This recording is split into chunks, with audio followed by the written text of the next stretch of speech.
Okay, so welcome to this podcast. The name of the podcast is the Scales Podcast, which is really down to the scales model that I use in my work for Tom Ryder Wellbeing, and the 6 strings.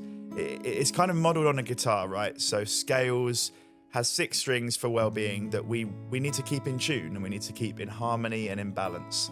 And the 6 strings are sleep, creative, active, listen, earth, and social. And in a nutshell, this podcast, we're going to have some guests on and in the future talk about how they keep those strings in tune, how they live their lives to be harmonious according to those 6 strings. But in this kind of first series of the podcast, we are going to dive hopefully quite deeply into those 6 strings. So once again, that's sleep, creative, active, listen, earth, and social. And our first guest on this podcast is Ed Drewett, a prolific songwriter and all-round great guy, as we will find out.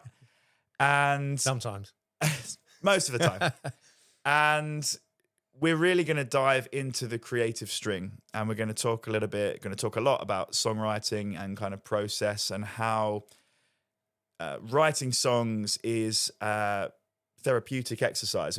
How does being creative help us to stay well and to thrive? So I thought perhaps, first of all, Ed, if you wanted to just give a little background to your kind of creative life, really, and where the songwriting started for you and why how it fulfills you, how it plays an important role in your life.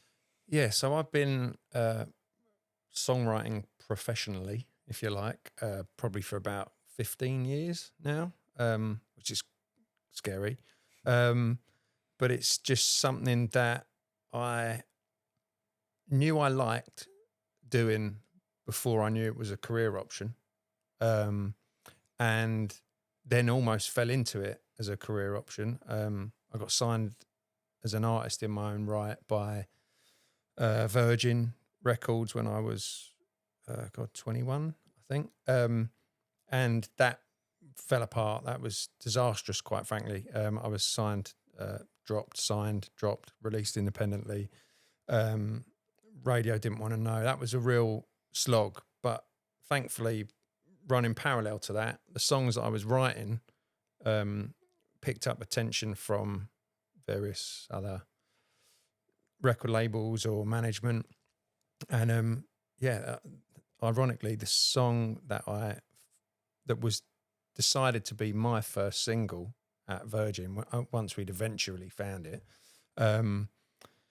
was my A&R guy got made redundant or moved to another label, and that song, All Time Low, I then ended up giving to the boy band, The Wanted, and that was how I kind of fell into writing for other people. So it was a godsend, really, because there was no love after my A&R guy had gone. There was no love for it at the record label.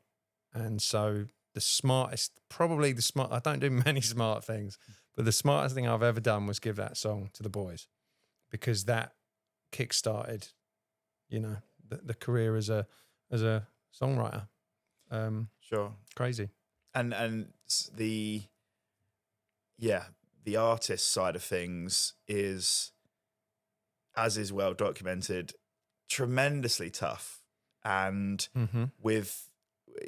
you obviously encountered quite a few of the pitfalls along the way of that. Probably as many as there are to encounter. Yeah. Which at the time, I was younger. I was like very strong-headed. I knew that I wasn't going to give up. I was almost blinkered.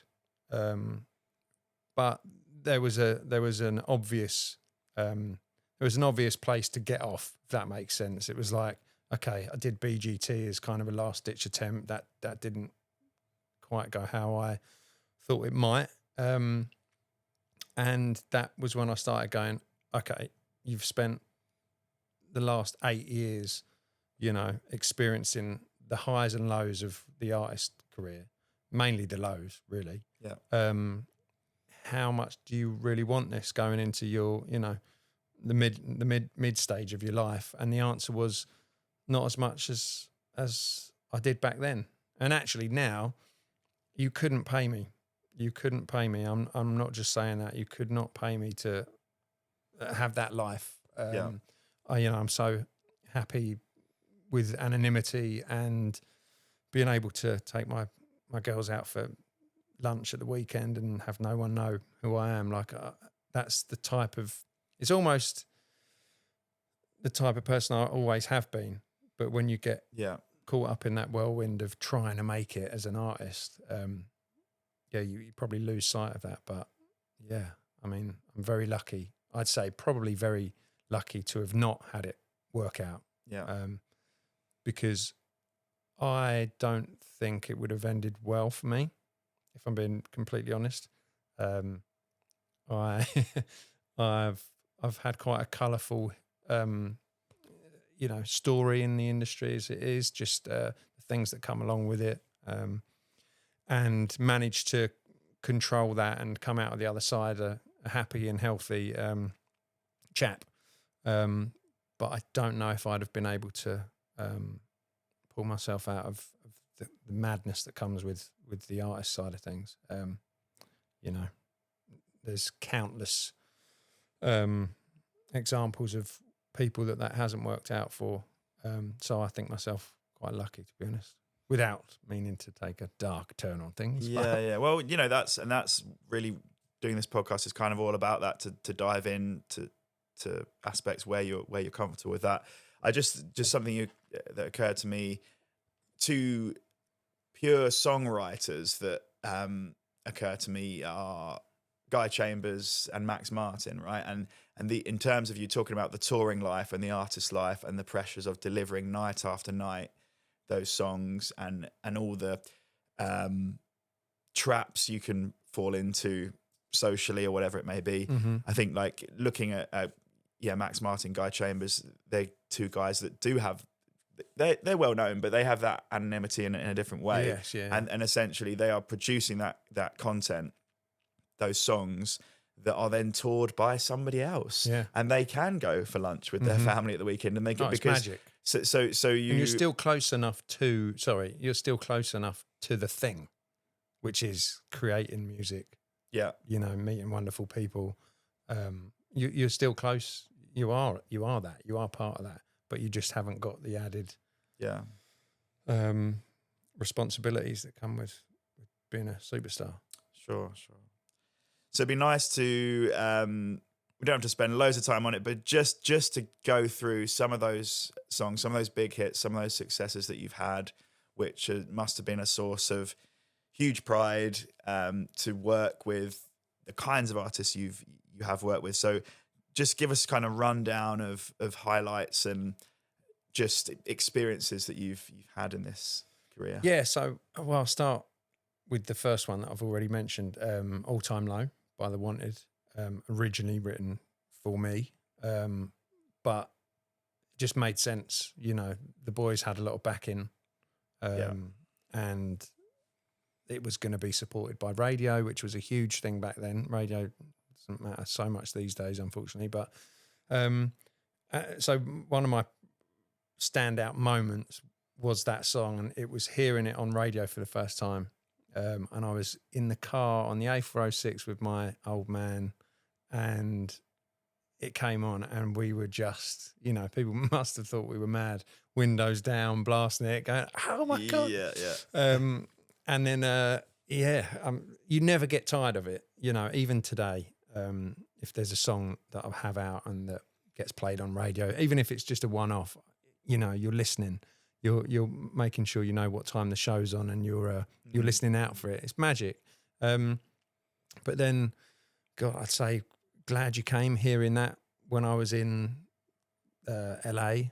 I was driving down the PCH, one of my favourite roads ever. It just hugs the Pacific Ocean, and between LA and Malibu, and that came on, and I never knew how big Glad You Came was. Like I couldn't really comprehend what a number one airplay record in the US was at the time. I was just naive to it, I think, and just didn't really have a clue.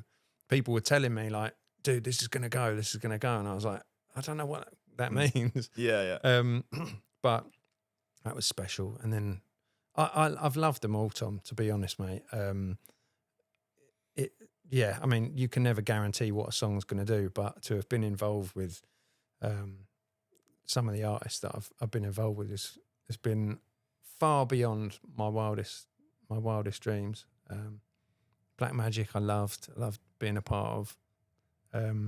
It was the sort of song that, you know, I wasn't sure who else would release that sort of song. It was like very kind of had the 80s feel, but was super pop. And, you know, thank God for those acts at the time, Little Mix, 1D, because they were the vessel for songs that I love writing most. And to have them come out and do well and do what they did is, I don't know, can't really ask for much more than that. Lucky chap. And if you can, talk to us a little bit about how this actually works, because what you've got there is you've written a song which is placed with One Direction, Little Mix, Olly Murs, the people we've just spoken about. But how is that relationship nurtured? Are you quite involved with the artist? Is it quite at a distance? What does a typical session and process kind of look like? Yeah, well, it varies greatly depending on the artist themselves. If they are a part of the writing, the writing session, how competent and confident they are, how much they want to get involved. Some artists don't care about getting involved with the songwriting thing. They're happy to take songs, which I think is wise sometimes, you know. But it varies dependent on the artist. But for, say, the 1D boys, when they were younger, it was more we'd start the songs and then they'd come in after, or come in kind of mid song once we'd got the bones to it, and then have their input and we tweak the song accordingly. But being asked in on those types of projects was how they came about, really. It was, you know, the A&Rs at those labels at the time at Psycho, they knew I'd been involved with the Wanted boy band, so they were like, well, okay, it makes sense that Ed comes and gives this a go. So yeah, it's always a different story, really. And then sometimes, for instance, I just got back from Nashville, as you know, and a lot of those sessions, the artists are so competent, they don't need you in the room. And so there's something you learn over the years doing it for as long as you've done it. You learn actually that them running away with the song, you learn to just assume a different position, if that makes sense. So you're not the one necessarily having to come up with too much, but you've got to maybe challenge them on a couple of things. Maybe that lyric, we could work on that, or melodically, I love what you did there. Maybe that could flow into that. So you're more of a facilitator as opposed to leading the charge. So that's one thing I love about what I do, is the dynamic of a room and knowing your place in terms of, you know, are you doing the heavy lifting today, or do you have to sit back? You don't want to step on a competent songwriter artist's toes. A lot of the time you're going to piss them off by doing that. So you learn that, so many little nuances in a writing room, as you know. I love it. It keeps me excited, keeps me wanting to go back every day and try and write something exciting. Brilliant. Would you say your role has kind of, you just talked about your role in the room, and do you see that that's kind of evolved over time and progressed in a different way? Yeah, completely. I think mainly with knowledge in terms of the dynamic of a room. You really have to be able to know when to speak up, know when to shut up, know when to carry, and and be able to read how everyone else is feeling. You know, I've had sessions where I've been feeling like the last place I want to be is there, you know, and sometimes I recognize that maybe you're just having an off day or something's gone on outside of work. You know, you've had a falling out with the missus on the way in, and you're not present. And over the years, I've been able to recognize that in someone else and kind of put their mind at ease without being patronizing, but like, you know, what do you think of this? Just keeping them involved when you know they're maybe having a tough day or they're not on form that day, making sure that they still feel a part of it and then they don't feel completely isolated from the rest of the room, because that is a really lonely place to be. When you've got, say, 2 or 3 people who love an idea that they're running away with, and you either didn't quite get it, or like I said, you're not really present, or your head's elsewhere. When you witness the rest of the room run off on this journey and you're not a part of it, is a horrible, horrible place to be. Yeah. So learning to work your way around those is a priceless bit of education, really. And we're thinking today kind of principally about the creative string, but you've just touched on something that's triggered me to think of the social string, which is the last string of scales. And it's all about nurturing those relationships and good communication and building positive kind of bonds. And it sounds like a big part of the work that you do is nurturing those relationships and managing those kind of dynamics. Yeah, absolutely. I mean, it's a wider lesson for life, really, isn't it? It's, you know, you treat people how you expect to be treated. No one likes an ego in the room. And I'd have to say, I feel like obviously not every song I write or have been a part of is ever going to be a massive hit. And so actually, I think it's testament to how I've learnt to work a room and read a room and be with other people, that has probably given me the longevity in what I do, to be fair. You don't want to go around upsetting people. You know, word travels fast around the industry. If you're going in rooms upsetting people, when you really need, you know, a good room of writers, that they're not going to be there. It's not purely a selfish thing as well. You just want to, you know, no one wants to be the thorn in the side in the room. You just keep the momentum up and all move forward together. So yes, so the social aspect of it is very, very important. And just thinking, excuse me, if we can, to go into a bit of a well-being place when we're thinking about music as what I've often worked with in terms of it being a creative outlet. So it's an expression. It's like a vehicle for emotion. It's a way to process what's in here and bring it to life in a way that then it's amazing, because it then makes sense to other people, and then other people might actually interpret something in a way that you didn't actually anticipate. And the connection is vast. Yes, so it'd be great to just think about that creative process, and is that really where the reward is, and how does that interact with your kind of well-being? Yeah, it's a great question, actually, mate. I think, you know, like I said, not every song is going to get cut. Not every song is going to hear the light of day. I mean, on my laptop, I've got, say, 2,000 songs that I've written over the last 15 years. And out of those, probably 30 have been, maybe 100. Sorry, I'm trying to think in terms of like songs that have done well or songs that have been released. In terms of songs that have actually been cut, maybe I've got 100 that have been cut. And out of those, 10 that were hits, maybe.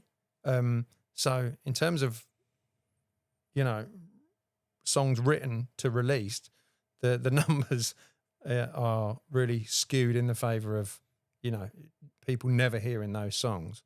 And I think, would you mind just repeating? Yeah, just thinking about the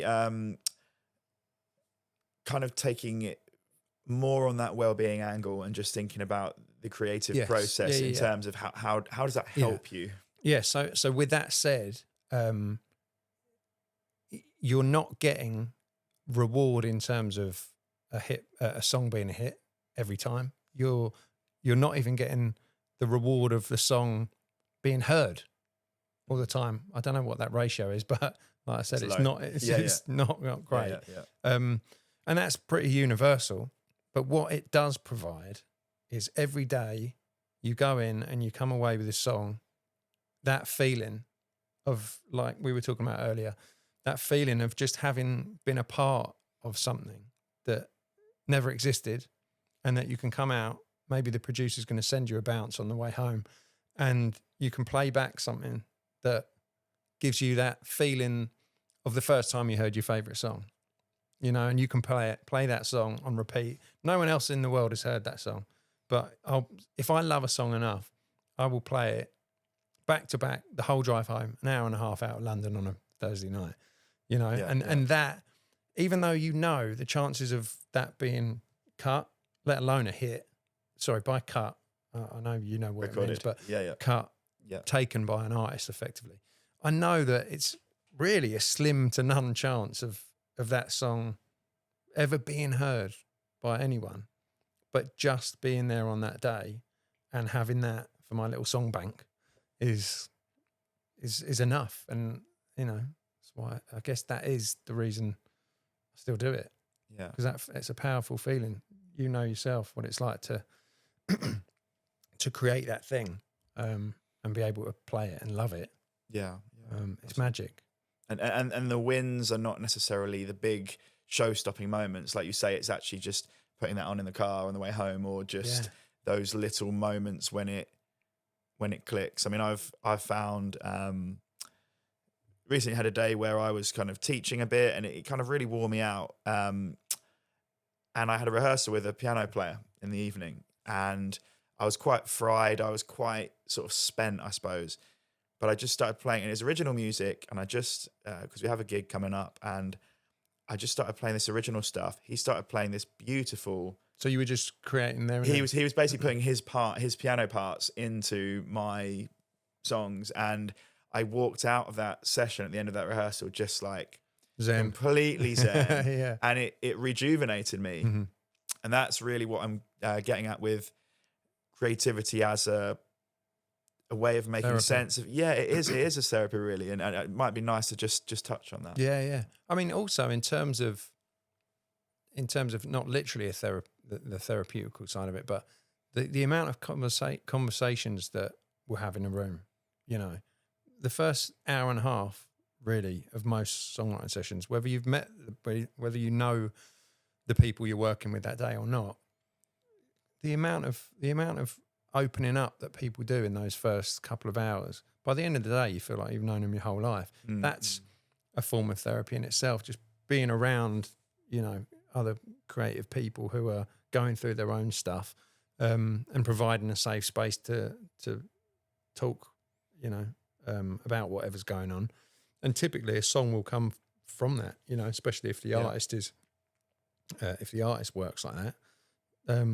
It's all goes towards getting a good song. But so there's not a sense of it, in a sense you could try and force it, and you've probably been in sessions where it's like, well, we're really trying to make something happen that's actually not happening here. Usually when it comes from nowhere, it's usually when there's nothing, when there's no seed, that you have days like that. You know, when there's not a story that someone's opened up about, or a title that someone's thought of because this happened to them last week. Yeah, you know, that's where the good stuff really comes from, because it's come from someone, you know? Yeah, and I think it's very true as well that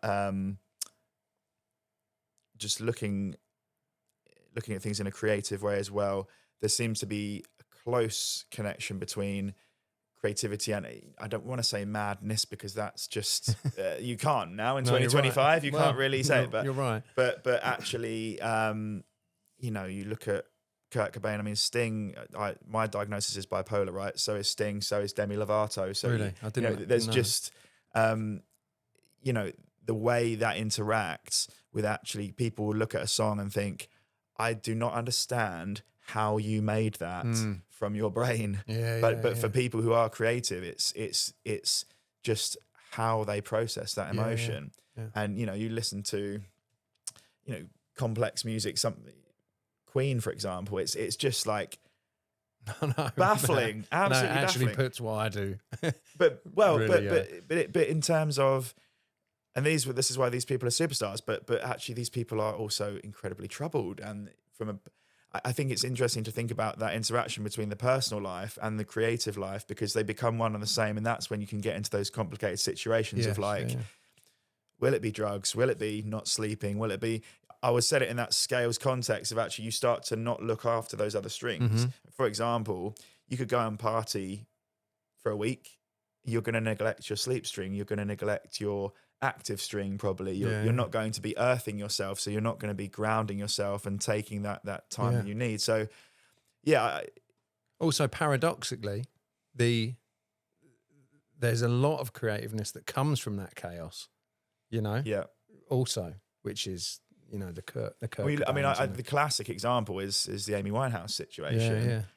And when you've seen the documentary, I actually haven't. So in the documentary, she comes out and says, if you could take my voice away from me, if I could walk down the street and be a nobody and have my talent taken off me, have my voice, I don't have my voice, I'd do it. And I just thought, wow, that is because of the sad stuff that comes with it. Yeah, like all the stuff, the torment, and the fanaticism, and that's that links to what you're saying earlier in terms of, that man on the street, whether it's famous actors or musical artists, they're being, everywhere they go, they're being bombarded.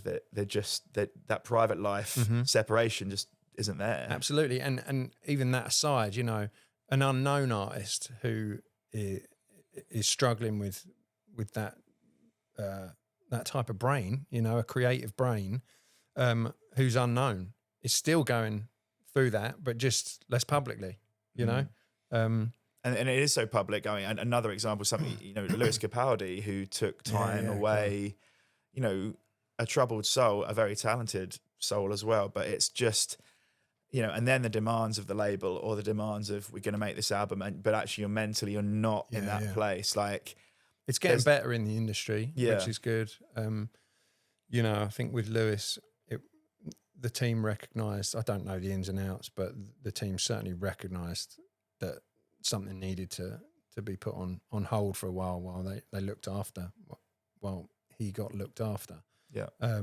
Which is good, because I certainly don't think you had that, before. But there is, a madness, if you like, that comes with the creative brain. It's just, you're constantly striving for something that you may have already done, but it's still never going to be good enough, and that kind of eats away at you. I still don't think I think I've done good, but do I think I've done what I know I'm capable of? No, not at all.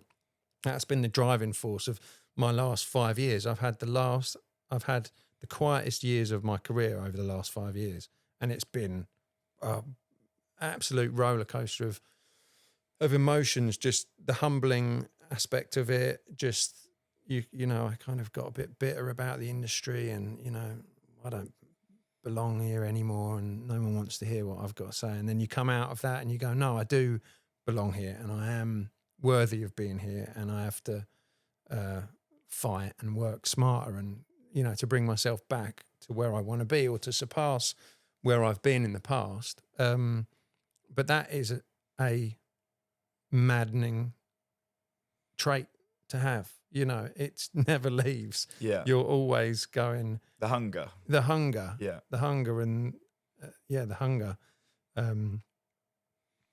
is what it is. But it's constant self-doubt.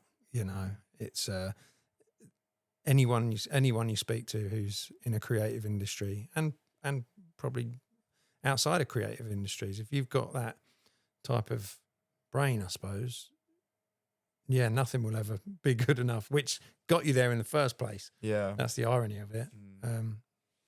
And where do you see, where is the music industry at? I mean, it's a massive question, but clearly you say radio doesn't play as much of a role now. Labels have changed massively. The way music's recorded has changed massively. The way people consume music and attend shows. Everything is just, it seems to be on a bit of an uphill struggle. Do you see that, or did you see more hope? Oh my God, absolutely. I'll try and spin it positively, because I like to try and do that these days. It's easy to bitch about something. It's more difficult to step back from it and go, hang on, are there positives here? There are positives. Like, for instance, with streaming, if you're a young budding artist and you own your masters and you're not signed to a record label, you can make significant amount of money if you're getting 1 million plus streams. The AI situation is freaking everyone out. No one really knows what its long-term role will be, but type in a couple of lyrics on something like Suno and you've got a fully produced, fully written song in 30 seconds. Yeah. Well, it gives you 2 songs every 30 seconds. And it's now almost indistinguishable between human and robot, which is mental. Terrifying. Yeah. But say, for instance, spinning it positively, I'm working with a lot of very excitable, very talented young writers and producers, and they're all embracing it. It's part of their... Sure, yeah. It's part of the beginning of their story. So I'm looking at them and trying not to be that old dinosaur and be like, oh, it's all rubbish. I'm trying to embrace it myself, because ultimately I think with something like that, you either get on board with it or you get left behind. But it is universally being discussed that the industry is struggling. I would say not even just from the songwriter side of things. Labels are getting rid of numbers of people now. The real estate of that labels own is vast. The buildings, half the buildings in London, the record label buildings, are empty half the time these days. And then you've got streaming, which I was talking to Martin about earlier. I've had a really exciting year this year, and although the songs have only really just been released over the last 3 to 6 months, I've amassed between 8 to 10 cuts of a wide variety of artists. So established, not established, like brand new, more poppy, international, national, a full variety of artists have amassed 15 million streams, which is great. None of them have been massive hits. There's still time, but I don't know if any of them will be. But it's been a really exciting year. 15 million streams. I totted up really on the back of a ciggy packet, a number. It was, so per stream, Spotify pays in the UK 0.003 pence per stream. So it was roughly £45,000. Then divided up by, let's say on average 4 people in the room, before tax, before paying your publisher and management, it was 11 grand, 11,250 grand. So I look at that and go, for the type of year I've had, which has been full of exciting artists and releases, I've made just over 11 grand. Like I said, before tax, before commissions, whatever. And I go,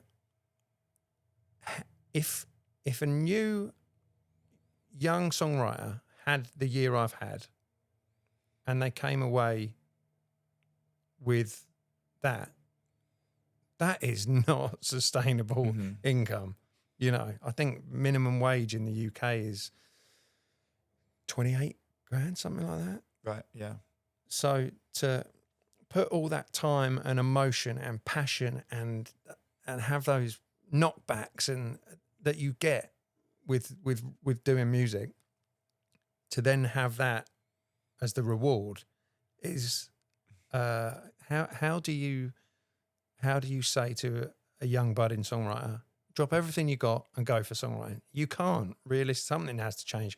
I haven't got the answers, but I'm very fortunate to have had songs come out in a day where it used to pay relatively well, but I don't know what the future of songwriting looks like, and what that must be like for youngsters' mental health when they're juggling 2 other jobs outside of it. And, it's, it does look bleak, but I think we're trying to keep positive. Yeah. And it is for the writers of tomorrow, really, that the worry is. But ultimately, no one gets into writing music to make money.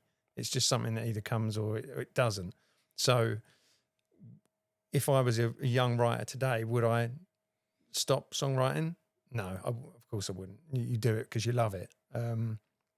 So yeah, it's a bit of a long-winded answer, but there's a lot to unravel with that question. For sure.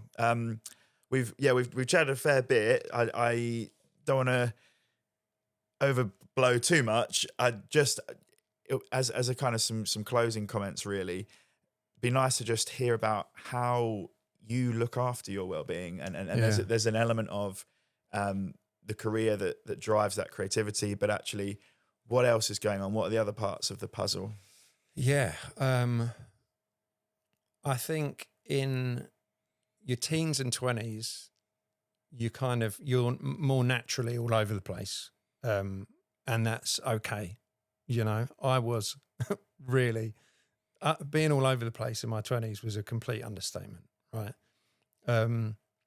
But gaining some form of control over your bad habits or your fitness, your well-being, is possible. You've got to find that. I realized that when I found, say, the exercises that I really enjoyed, working out wasn't an issue, and that obviously for the majority of people is a massive help with mental health. I just found anything that kept me engaged and excited, playing squash, mountain bike, jiu-jitsu, whatever, cycle around those few exercises that you love. I'd say keeping a consistent amount of fitness up is imperative to me, and trying to manage how often I booze. I've always been a lover of the sauce, and that doesn't do your mental health any good whatsoever. So it's tough as an impulsive kind of puppy dog of a person, who's just like, where's the fun? Let's go.